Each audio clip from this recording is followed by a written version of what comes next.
Dear Gary, dear Kurt, Professor Rocholl, Professor Boda, I saw Andreas Nick of the Parliament, John Kornblum, Mr. Tigges, who is the president of the Bundesbank in Berlin. Ladies and gentlemen, thank you for inviting me to speak tonight here at the American Academy. As Gary just mentioned, I was born in the United States and I hold dual citizenship. I proudly do so. And this is also why I appreciate so much the work of this academy and of Gary and his team, for which I'd like to thank you, Gary. And the work you're doing is basically fostering a dialogue between the United States and Germany, which is something everybody, I think, in this room wholeheartedly supports. Now, in our dialogue based on trust and mutual understanding is essential in order to master challenges and solve problems. Without it, it will never work. However, trust and mutual understanding do not always come naturally. What I'm thinking of is the world of finance, as you would have guessed anyhow. Over the past years, people around the world, unfortunately, have lost trust in the financial system in general and in banks in particular. This lack of trust is not only reflected by rather sobering polling results, sometimes it's also reflected what people say in the street. Just the other day, I heard a short remark that was, I think, intended as a joke. I didn't identify it as a joke. To my ears, it certainly did not sound like one. It went like this: an honest criminal becomes a bank robber, a dishonest criminal becomes a bank manager. I actually do not describe to that message at all, but it captures the general mood, unfortunately, rather well these days. And this sentiment actually should not come to us as a surprise. We have lived through a succession, as Gary just said, of crises for almost 7 years now.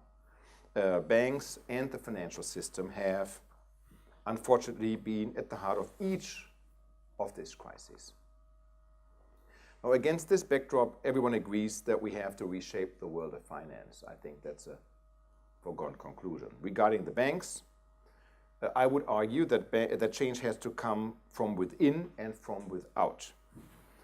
A change in culture is what must come from within, and from without must come a reform of regulation. I'd like to go to both issues. But before I do so, I would also argue that we have to look beyond banks. The first thing that comes to mind is the link between banks and the state. The crisis in the euro area has emphasized how closely the fate of banks and states are intertwined. Now, to break this link, further reforms are important and they are necessary, and I will also talk about them. And finally, I would argue that we have to acknowledge that the financial system comprises more than just banks. There are other players in the game, so to say, that can become a source of risk to financial stability, to the economy, to taxpayers' money, and also to our wealth. But I suggest let's start by taking a look at the banks before I come to the other issues. Now, leaving aside all the nitty-gritty, there is one thing I believe we should do. We have to bring more market to the financial markets. That may sound quite counterintuitive to you at first. Some of you may ask, even more market? Don't we have too much market? Wasn't liberalization what brought us these problems, what brought us into these problems in the first place? My answer to this question is that I'm not talking about liberalization when I say bring more markets to the financial market, but I'm talking about the fundamental principle of a market economy. And this principle is the ever important principle of liability. Everywhere in society, it is common sense that people should be held responsible for their actions. Everywhere, but in the world of banking, it appears to some critics. During the crisis, governments around the world actually spent billions of dollars out of taxpayers' pockets, I may add, to save the banks. At the same time, many companies in the real economy failed and had to exit the market. What is it that banks seem to play a difference by a different set of rules? Are they not being held responsible for their actions? Are they staying in the market even if they have unsuccessful business models? The answer can be found in a concept that is sometimes labeled systemic relevance, and sometimes it's also labeled too big to fail. Now, what does it mean when a bank is systemically relevant or if a bank is too big to fail? In essence, it means that the bank in question is either very big or very interconnected. It is woven so deeply into the fabric of the financial system that its failure might bring down the entire system. The most prominent example, of course, is the fall of Lehman Brothers in September of 2008. This event actually marked the beginning of the global financial crisis in which we are still in. Now, the consequence of too big to fail is this. Whenever a big or an interconnected bank gets into trouble, the government might be compelled to bail it out in order to avoid a full-blown financial crisis. This means that these banks actually have an implicit insurance. Whatever happens, the government is likely to stand ready to bail it out, and it stands ready to help. Therefore, these banks indeed play by a different set of rules. And this has consequences for the nature of the game. The implicit insurance provides incentives to engage in risky business. That, of course, promises high returns. If things turn out well, the bank wins. If things go wrong, the taxpayers lose. So what I'm trying to say is the principle of liability is violated. And we have returned to the point where my argument actually began a couple of minutes ago. The crucial question at this point is, what do we need to do in order to restore the principle of liability, which is also bringing more market to the market economy? The decisive point is that banks must be able to fail without dragging down the entire financial system with them. To this end, a new international standard on the recovery and on the resolution of systemically relevant banks has been developed in the past years. Having this new standard, of course, is a major step forward.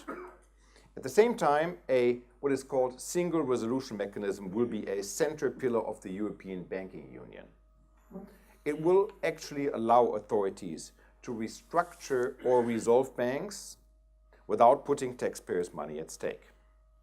The owners of the bank and the creditors will be first in line when it comes to bearing the cost of a bank failure. Due to its importance, let me please stress how crucial it is that those involved in the negotiations, actually ongoing as I'm speaking, reach an agreement on the European Single Resolution Mechanism prior to the European election in May.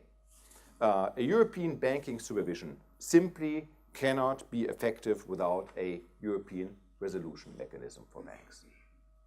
In the same context, the asset quality review and the stress test of the ECB is crucial as a precondition for a successful banking union. The objective is to uncover any legacy assets in the balance sheet of the banks here in the euro area and to assess their resilience to stress scenarios. With that objective in mind, the asset quality review and the stress test have to be tough and they have to be thorough. And this will ensure that the European supervision and the European resolution mechanisms will not have to deal with problems that arose under national supervision. Now, aligning the banking sector with the principles of a market economy will take us, I think, a big step forward towards financial stability. But it won't take us all the way. To safeguard the stability of the entire financial system, we have to look beyond the banks, as I mentioned at the outside of my short speech. Now, one issue we definitely have to address is the connection between banks and the public sector. The banking system, as you know, is closely linked with public finances. This link was a major driver of the crisis in the euro area. So let us now take a closer look at the link between banks and states. Now, when the financial crisis unfolded, the banks everywhere ran into difficulties, and governments had to step in to avoid a breakdown of the entire financial system.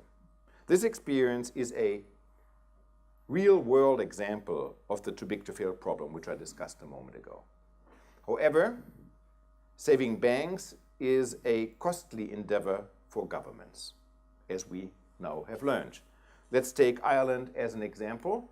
In order to save its banking sector, Ireland ran up a budget deficit amounting to 30% of its economic output in 2010. In the same year, Germany added almost 33 billion euros to its public deficit, simply as a consequence of supporting the banking system.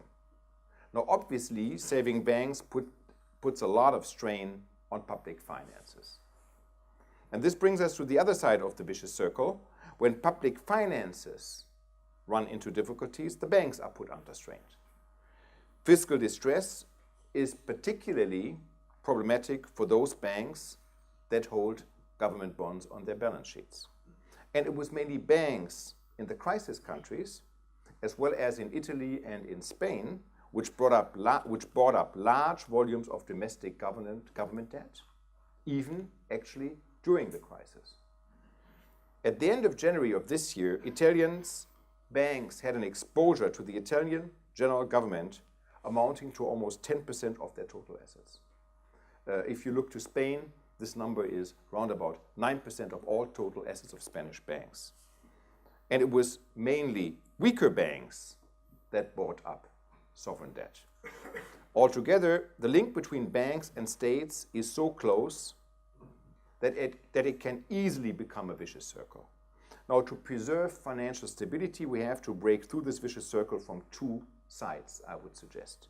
We have to protect public finances from banks running into difficulties, and vice versa, we have to protect banks from public finances running into difficulties. Now, regarding the first objective I just mentioned, I have already sketched out the solution. We need resolution mechanisms that allow us to resolve and to restructure banks without placing the financial burden on public finances.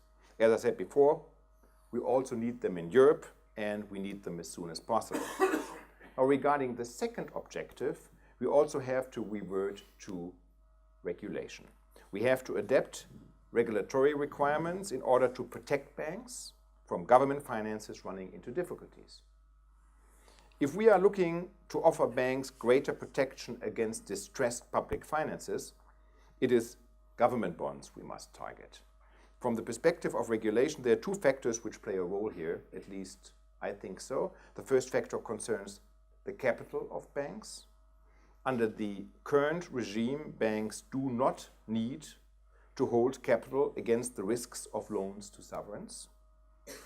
Very much unlike any other loans, this regime is based on the wrong assumption, that loans to governments are risk-free because states simply cannot default.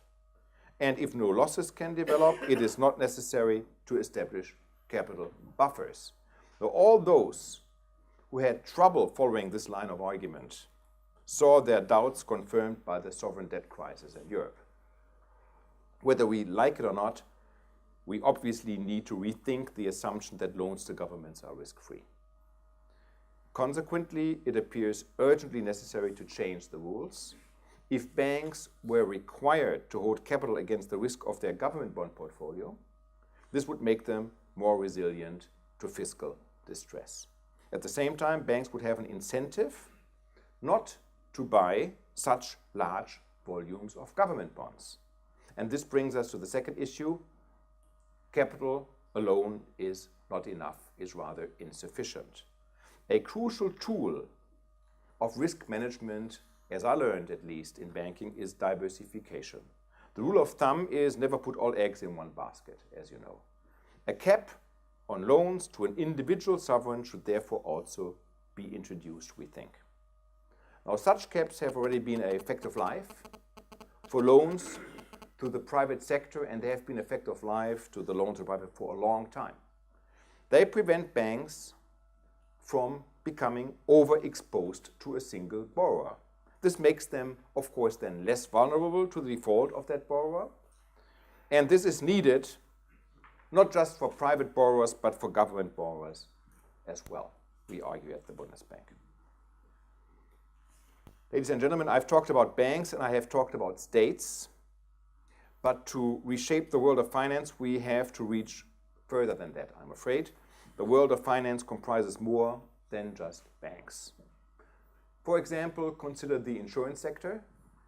Just one day after Lehman Brothers collapsed, the US government had to invest more than $180 billion to bail out the insurer AIG, actually another institution that was deemed too big to fail, as we now know. 5 years later, the regulation of systemically relevant insurers is far less advanced than it is for banks. The relevant framework is very slowly emerging, but some of the groundwork has only recently been prepared. And there are other sectors we have to look out for. There are areas of bank-like business that are still outside the perimeter of banking regulation. These areas are usually referred to as the shadow banking system. In my view, this term, shadow banking, is somewhat misleading and is also quite unfair. It implies that institutions operating in the so-called shadow banking system are somewhat shady in character, and that is definitely not the case. In general, the shadow banking system provides an alternative source of funding and is therefore associated with diversification and specialization benefits. Its funds are, in principle, very much welcomed in the context of the comprehensive assessment, i.e. the asset quality review and the stress test we're starting. Nevertheless, institutions in the so-called shadow banking system perform bank-like activities and they incur bank-like risks without being subject to bank regulation. And these risks can certainly be systemic because of unregulated liquidity and maturity transformation, because of the buildup of leverage, and because of its pro-cyclicality. We therefore will have to make sure that such entities and activities are adequately monitored and adequately regulated. This objective, by the way, is high on the agenda of the G20, and we have already made good progress. Nevertheless, quite some work in the shadow banking area still lies ahead. Now, reshaping the world of finance is certainly an ambitious objective. It is an objective that can only be reached if we all work together. The world of finance is a global issue, and reshaping it requires global cooperation. Now, having said that, against this backdrop, recent regulatory initiatives in the United States, such as the enhanced standards for bank holding companies and foreign banking organizations, actually do worry me and my colleagues at the Bundesbank. They seem to contradict the need for international cooperation. Now, balkanization of regulation is a real risk, and any regulatory decision should be taken with that consideration in mind in Europe as well as in the United States. But not only do we need cooperation between authorities of different countries. In my short speech tonight, I have mainly discussed how to reform regulation. But there is one thing we should also be aware of. We cannot solve all our problems through regulation, of course. In order to reshape the world of finance, changes have also to come from within, not only from without. Now, financial stability begins in the hearts, in the minds of those who work in finance. Investment bankers, stock market brokers, hedge fund managers, actually everybody and everyone who invests other people's money. What we actually need is a change of culture. The time of greed is good, I think, should be left far behind us. I'm not at all against ambition. Don't get me wrong, ambition is quite all right. But short-termism and greed actually need to be stopped.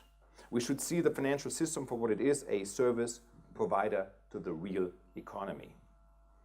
And again, I suggest we have to look beyond the banks. Especially in Europe, companies tend to rely on bank loans as a source of funding much more than they do in the United States. Here in Europe, we would be beneficial to diversify by turning more to the capital markets as an alternative source of funds. A more diversified funding mix would improve access to funding in normal times as well as in crisis times. Reshaping the world of finance is certainly a rather big step towards a stable financial system and a prosperous real economy. In a more European context, it is an equally big step towards our common goals of a stable monetary union and a stable currency, a stable euro. And the economic advantages of a single currency actually will benefit all the member states, very much including Germany. But I urge you not to think about the euro only in economic categories, although I have up to now only talked about economic categories. As long as 1950, the French economist Jacques Rueff noted that Europe will be made through the currency or Europe will not be made at all. The euro is not only an economic project, it is also a political project. It is an important building block of a united Europe. Therefore, the issue I tried to raise tonight serve as a range of objectives, and each of those objectives I think is worth pursuing with ambition. Thank you for listening. If there's any question, I'm very happy to answer them. Thank you.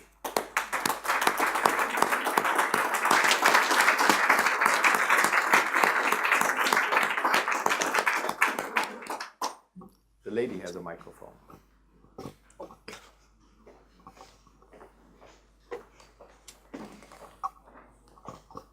Hello, thank you for your presentation.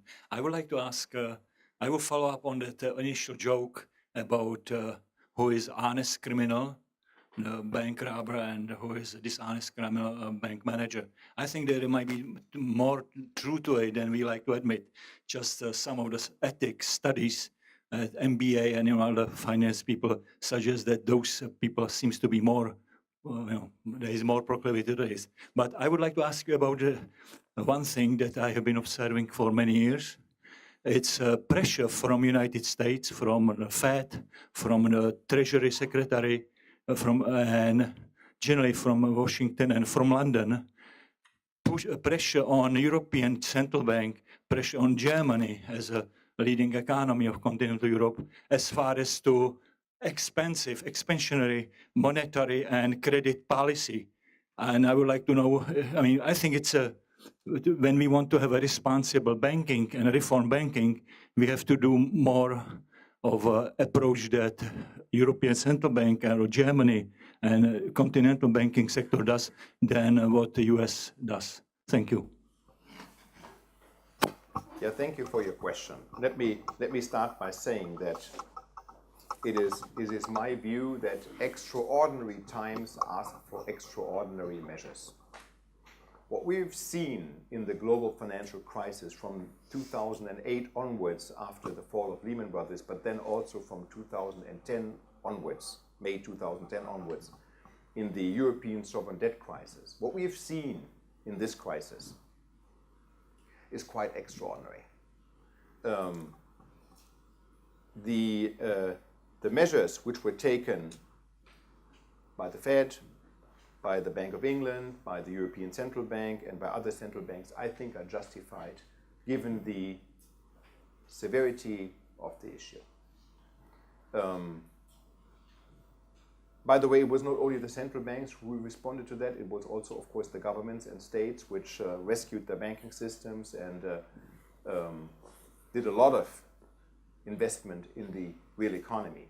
And actually, in many countries, we were able to overcome this crisis very much. May I remind you that in 2009, the German GDP shrank by 5.1%, which is only the second time since World War II, and the first time during the oil shock it did shrink by 0.5%, which is like a tenth of what it did. So this is a severe crisis. Central banks and especially fiscal policy had to respond in order to safeguard for the real economy, because the real economy is the part of the economy which is creating jobs and which is, of course, influencing our wealth in a major way. I don't feel that the Fed or that the actions of the other central banks pressured the Euro system or the European Central Bank in any way. I think that every central bank reacted to the issues in its region, most probably in a quite appropriate way. The question you are raising indirectly, with which I am very much sympathizing, is the question of what do you do once you get to a point where the economy is growing again, inflation is in check, and one can think about slowly but surely exiting extraordinary measures which I just described. There we will have different answers again by different central banks.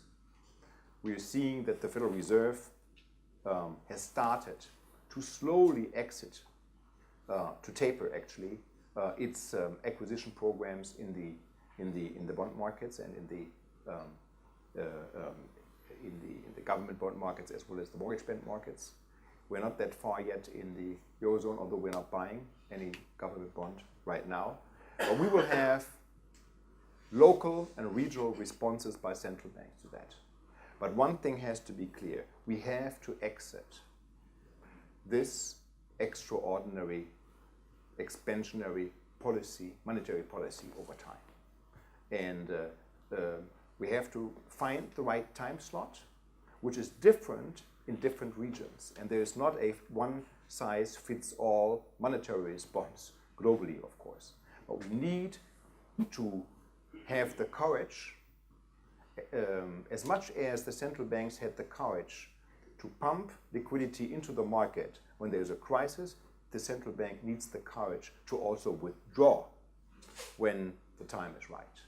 And I can promise you that the Bundesbank will very much argue for a withdrawal of extraordinary measures when we think the time is right.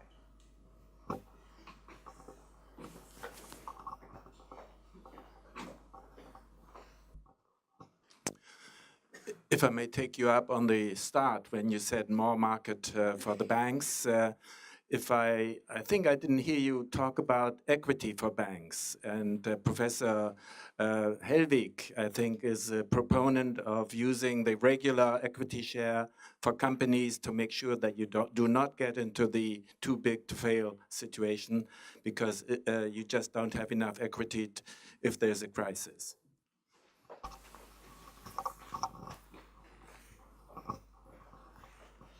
Let me answer this first indirectly and then directly. I think Gary didn't mention it when he introduced me, but I used to work for American banks. I used to work for Kurt Firmetz, who was sitting in the first row at JP Morgan. And JP Morgan bankers, everybody got a book which is called The House of Morgan, which was written by JP Morgan. And when the crisis broke out, I actually returned to that book and I read the 2 chapters about the Great Depression because I thought, cannot compare the Great Depression to the present crisis, but in terms of severity, maybe it's the only one you can compare it to. And I read, although it was not a globalized world as we have now, but I was not sure where else to look for it, so I read the 2 chapters on the Great Depression. What did the United States do in the Great Depression? They did 2 things. They separated investment banking from commercial banking, and then they asked the commercial banks to basically shed 50% of all assets, which led, I'm making a very long story short, to a huge recession in the United States for a prolonged period of time. When this crisis broke out, and I'm only involved since, at a junior position since May of 2010, when it broke out in 2008, but then of course the sovereign debt crisis broke out in Europe in 2010, the overriding idea was, what do you need to do in terms of response to this crisis, safeguarding the real economy? Because you can do all sorts of safeguards, but kill the real economy. So that was basically the challenge for policymakers this time around. To have huge equity ratios, of course, gives a buffer and provides for a buffer for banks, but of course also hampers banks being able to extend credit. So especially if the market doesn't provide for that equity for banks straight away. So of course the international regulatory reform agenda has asked for increased equity buffers, and they have increased quite considerably. Also in Germany, I can tell you those numbers, we have increased in terms of equity buffers for banks quite a bit. Nevertheless, we are not suggesting so high equity buffers as Martin Hellwig, for example, is suggesting, because of out of fear for the real economy. And what would that do to the real economy? In any case, if you were to introduce that high equity buffers, you would have to do it over a long period of time, which would then again take time until you get there. What Martin Hellwig is really criticizing, and I just heard him Friday of last week, 2 Fridays ago, when he spoke in Frankfurt, he's really criticizing banks using their own risk models and is looking towards the leverage ratio as a way of understanding how much equity is there in a bank balance sheet.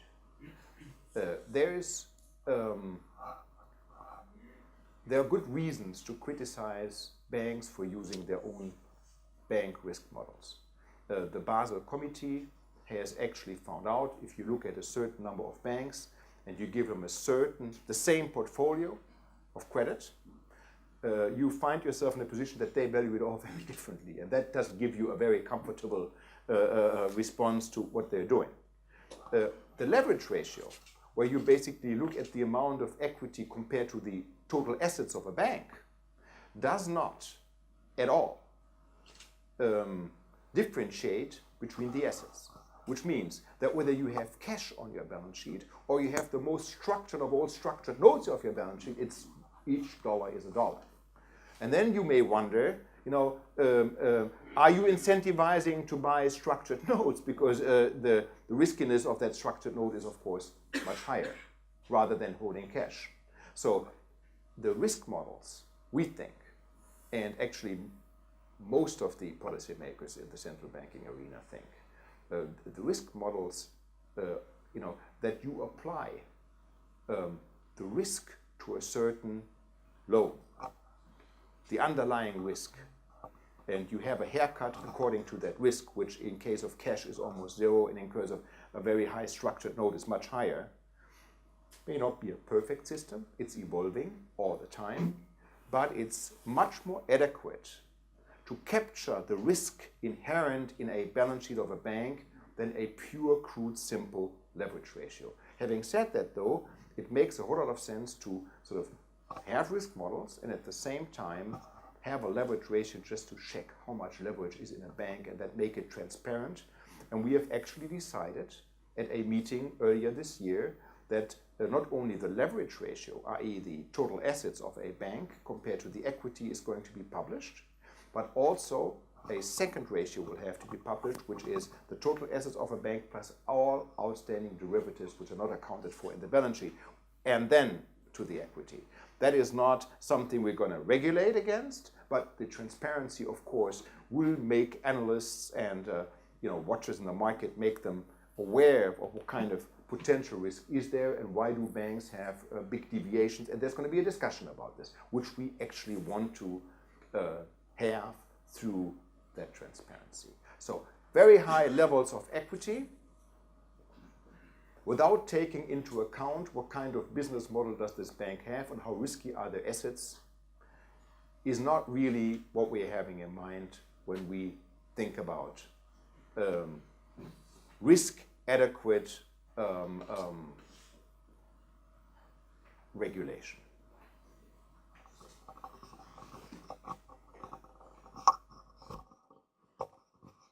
Mr. Dombret, 2 questions, if I may. First one, could I ask you to elaborate a bit on the elimination of the zero risk weighting? How exactly would that concretely take place? Because as you rightly pointed out, there are massive holdings of government securities by banks at the moment. So if you eliminated the zero risk weighting, you get a massive and substantial market impact. So what's the phasing out time? What are the risk weights that you envisage, et cetera, et cetera? The second question would be, you mentioned in the context of the sovereign bank nexus capital requirements, you haven't talked, surprisingly, about liquidity regulation. Because if you look at the liquidity coverage ratio, it is kind of surprising that the asset considered most liquid by regulators is actually, lo and behold, sovereign bonds, which seems to be at odds with what you were saying on the sovereign bank nexus. Thank you. How are we going to go about introducing a zero capital weight for sovereign bonds? The first step is that people agree that not all government bonds are risk-free, which in itself is quite a challenge because in the past that was the assumption, as I just mentioned. Now, we, I think, have come a long way. I used to be a banker, and what we did is we discounted cash flows with a risk-free rate, which was always the government bond. In the United States, you probably can still do that. In Germany, you can still do that. In other countries, you may wonder how the government bond is the most risk-free asset. And in some countries, as you know, corporate bonds are yielding below government bonds. So that is so we have to have the public as well as the specialists to understand that this assumption of government bonds, wherever in the world they are, being risk-free, is not a concept we should pursue forever. When I would offer you I just pick on a bond, my Greek government bond against the French Trésor, €1 for €1, you would also not take it because the risk is, of course, different.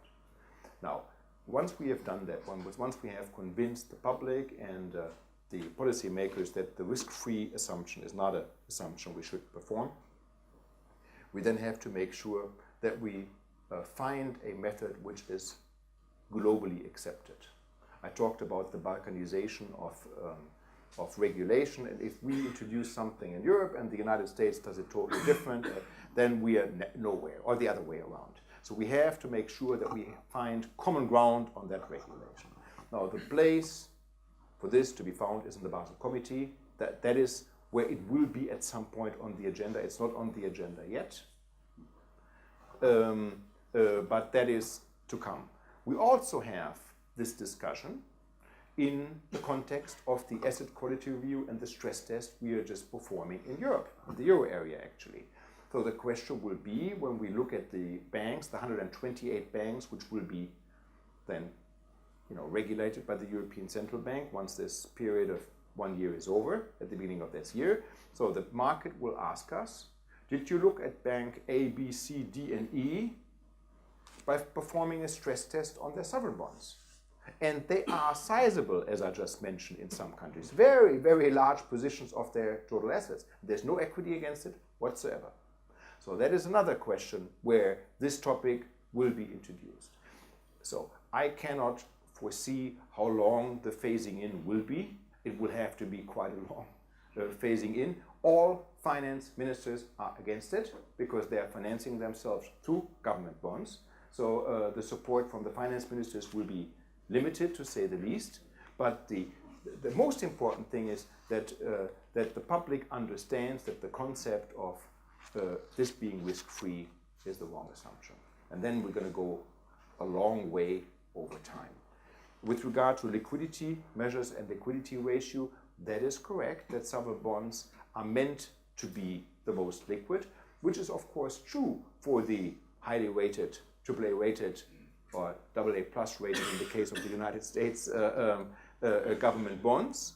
They are hugely liquid in very, very, very deep markets. Others are actually not that liquid. So that assumption that governments across the world are always the most liquid is not necessarily the case. So we have also to rethink. We have to rethink this privilege we are giving to our governments to finance themselves. If banks, and as I said in my short speech tonight, especially the weaker banks, because they don't need to hold equity against it, buy as many government bonds as possible and try to lock into the carry trade of that, which is making them even more weak if the performance of their governments and then also the spreads of those government bonds goes down. So there is a connection between the two, which again argues for quite long periods of phasing in. But that doesn't mean we should leave it. If we see an issue, we have to address the issue. It's not very popular, especially for countries which are having problems funding themselves, but that doesn't mean that we cannot bring up the topic. It takes quite some time until it gets into the regulatory agenda. In the academic world, as far as I can see it, and we just had a financial stability symposium in Frankfurt, quite a two-day, that is a very much accepted concept that you have to risk weight also sovereign bonds, and you cannot exclude them, especially as they have become such a large asset class.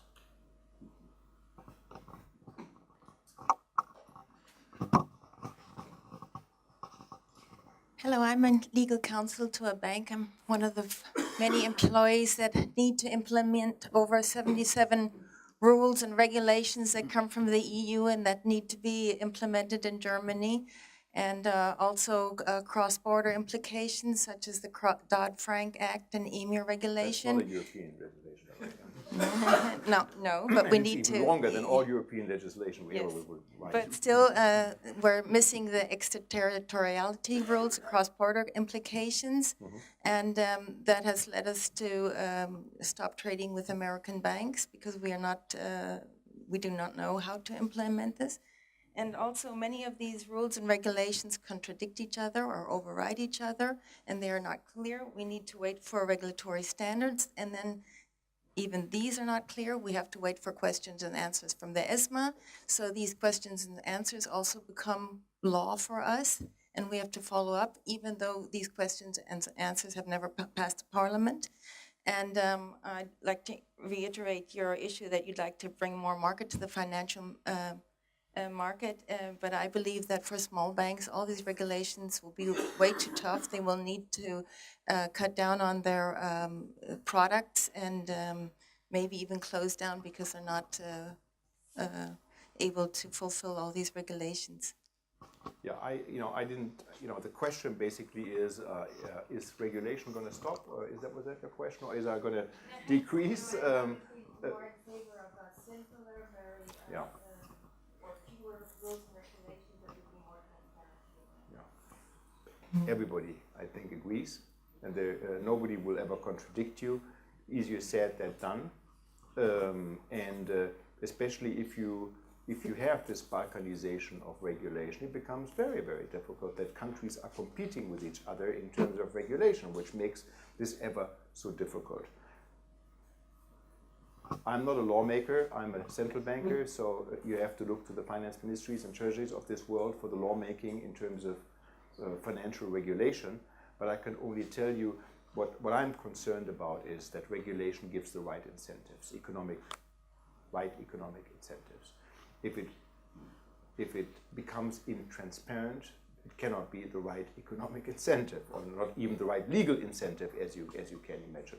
That is an unintended consequence which should be corrected, and everybody, I think, from the treasuries and the finance ministries of this world will be in favor of hearing you on that. As you know, each and every regulation is only introduced after a public consultation. And I would encourage all banks to use the possibility of the public consultation and speak out and point to potential difficulties. And of course, there must be difficulties in regulation. So this is why I am in favor, and I've said this publicly also in the German Bundestag, I am in favor of not introducing a single piece of regulation without public consultation, because that is, I think, what we owe to the public. But you had an additional question. That's very nice in theory, but it seems that banks are not being heard anymore, and that the consultation periods are very, very short. When we are involved as central banks, we do public consultations, and we will not stop having public consultations, because the implication of regulation is quite far-reaching. So what we need is public consultation. We also do impact studies and try to calculate, sometimes better, sometimes maybe less successfully, what would be the financial impact of that regulation on the banks involved, on the non-banks involved, on the insurance companies involved. So, and that we are also demonstrating in the public consultation. So, I see what you mean, and especially for smaller banks, this is quite burdensome. I appreciate that, but I can tell you that in terms of central banks, we are not regulation hungry.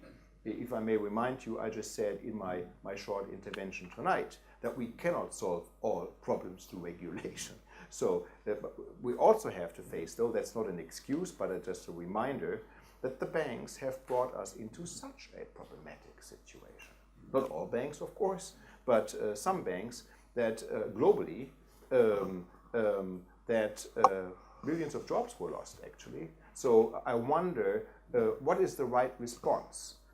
We used to have a race to the bottom in terms of regulation before the crisis broke out. Now, in some countries we have a race to the top, and we overdo it. Sometimes regulation undershoots and sometimes it overshoots. But all in all, I think that the regulation is quite pointed. I don't expect much more regulation to come. I think that conceptually 90% of bank regulation is clear. Now it has to be implemented. That is the legal issue. I'm not a lawyer, I'm an economist.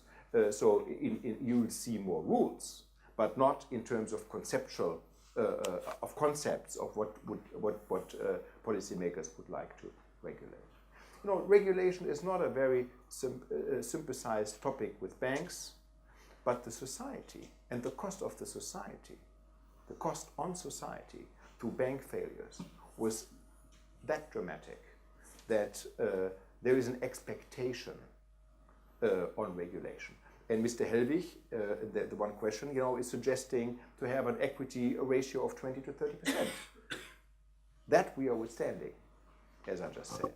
So you have to try to find a sort of middle ground, which is responsible, but making sure that the real economy has air to breathe, which is not easy to find.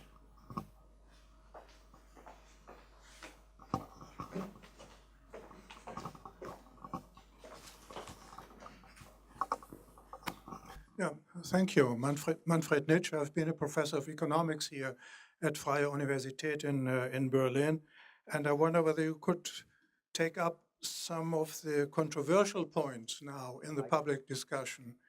So you were talking, first point is that you were talking about this vicious circle about banks and state, and that the banks have to be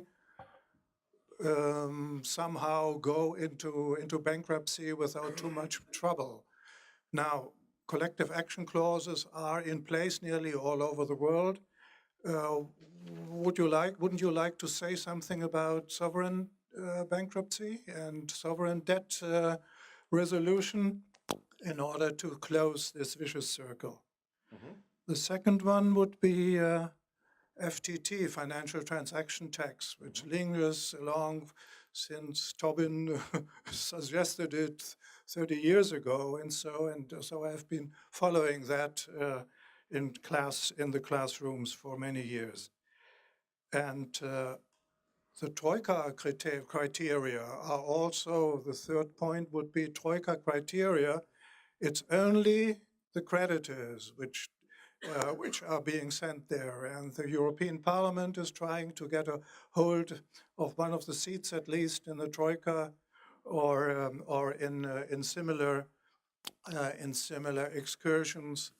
And the impression is that the old neoliberal professionals from all the three institutions of the Troika are imposing privatization of water, privatization of all that which is being recommunalized in the rest of the world, but the Troika is still dominated by those professionals, or is that a misinterpretation in the press? And the last point, of course, what about the Constitutional Court and the Bundesbank and the European Bank? What are your scenarios to live with the decisions, be it on the European, be it on the Karlsruhe level? I know it's we wouldn't have time to cover all that, but there are the things one is so interested in nowadays in the German public, I mean. Okay, it's not up for me to rank your questions, which I thank you for, but there are two rather simple and two quite difficult questions. The simple question is, what do I think about the financial transaction tax? I don't think much about it whatsoever. I think there are other ways of penalizing high-frequency trading if one wants to do that. There are other ways of taxing banks, but not through a financial transaction tax, which will go directly to the end consumer, which is not what I would suggest. So that is, for me, quite clear case. The second rather easy question is the question with regard to the German Constitutional Court and the Bundesverfassungsgericht. The Bundesbank is not a party of this trial. We were in a hearing called as an expert, and as we're not party of this of the Constitutional Court trial, we are not commenting on this. Why should we? So if we are asked as an expert in a hearing, we will testify, but not otherwise. And this is the High Court, and we respect the High Court. The more difficult questions were the Troika, especially, and sovereign resolution. I'll start with the Troika because the sovereign resolution is a very, very complex, difficult one. Now, with regard to the Troika, I could make it quite easy on myself and say this is not for the central banks to decide. The ECB is part of that, but then it's the ECB as the EU Commission and the IMF. We have one member of parliament whom I know in this room, maybe there are others, who was not in parliament when this was decided, when we had the Greek packages, I should say. It is my understanding that the German parliament in both cases demanded that the IMF is part of any program in order to make sure that there is not only a European but also some sort of an international element in looking at these issues, at the programs. So there is a demand coming from Berlin, if I may say so, as we're in Berlin, to make sure that the IMF is involved. And I understand that demand by politicians. At the end, it's the politicians because we have to make that decision because it's people's money. We are not printing money in central banks in order to solve this. These are mainly problems in the fiscal policy of countries which led to those problems. So it also has to be fiscal policy in order to address them. Whether the Troika is the most perfect solution and whether these are neoliberals working there or not escapes me. The Bundesbank, of course, is in the IMF, and we have a representative as an executive director on the board of the IMF, so we have a little bit of an insight. Obviously, my president is also a member of the governing council of the ECB. We have no insight into the EU Commission, I may say. So that is something for them to decide, but there's a lot of demand to have the IMF involved. I can see that some of these constituencies would rather leave than carry the burden of responsibility of making those decisions, but that's not, I cannot speak for those three institutions, so I shouldn't comment. The real question is, after having talked about the nexus between states and the banks, the question of sovereign resolution and sovereign default, I think, is the real question you wanted to ask. And there I have to be a little bit provocative, if I may, in order to honor the question you asked.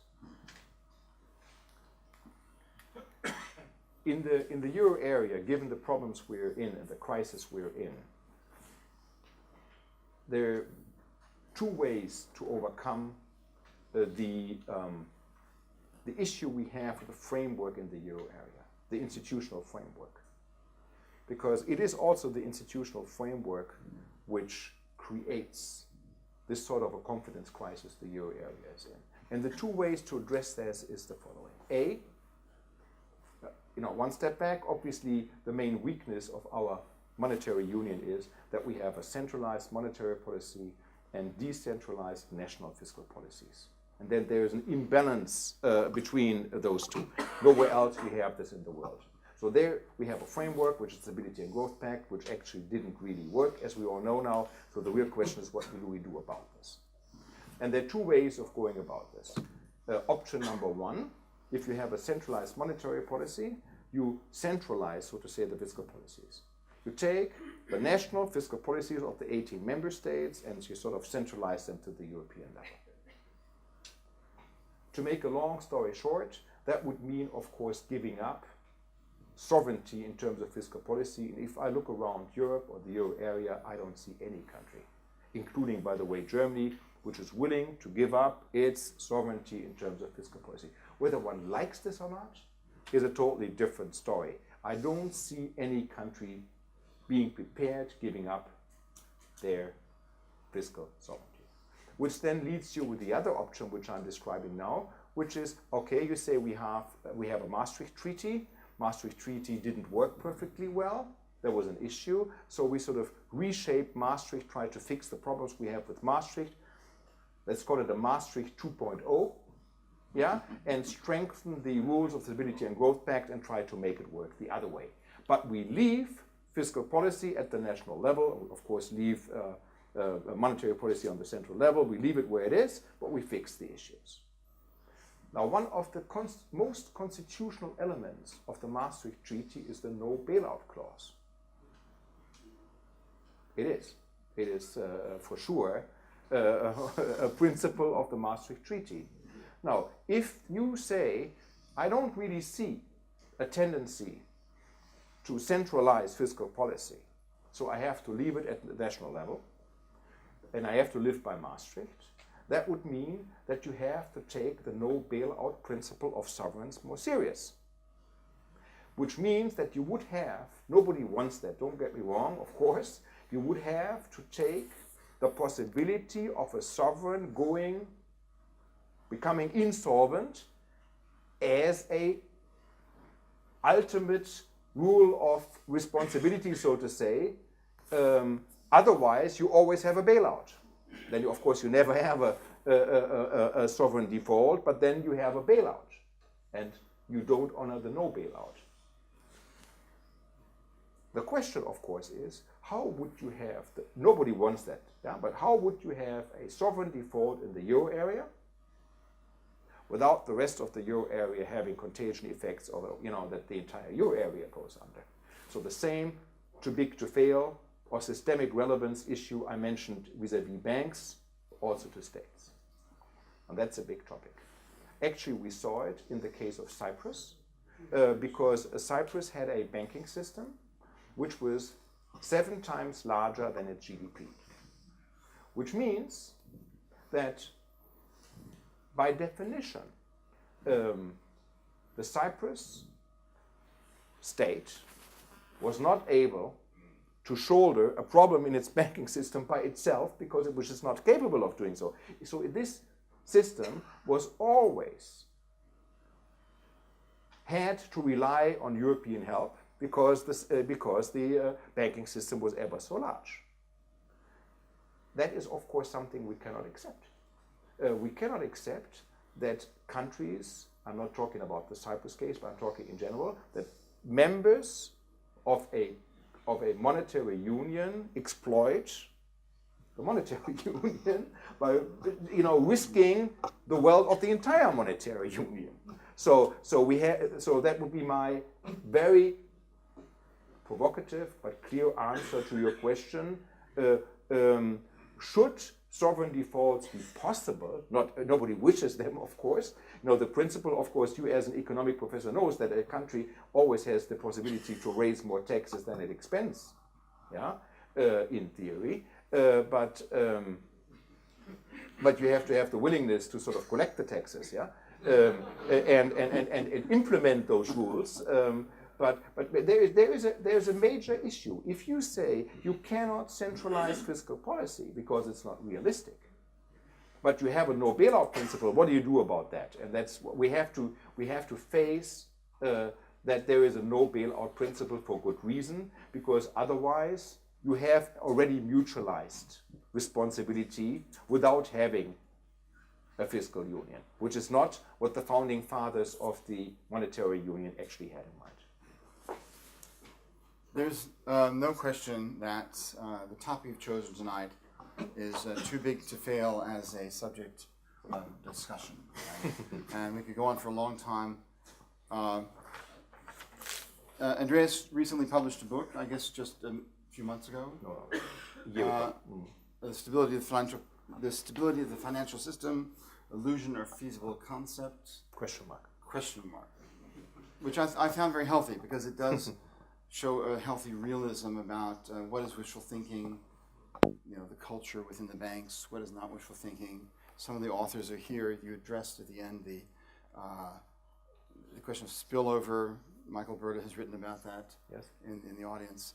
And so we're grateful that you came tonight. We're grateful that you're still the foreign minister of the Bundesbank, and in a very articulate and clear way, willing to engage this complex network of questions. And we want to invite you all to a reception at which you can continue to do this in a less formal manner. Thank you very much. Thank you. Well done. Alles okay? Okay. So.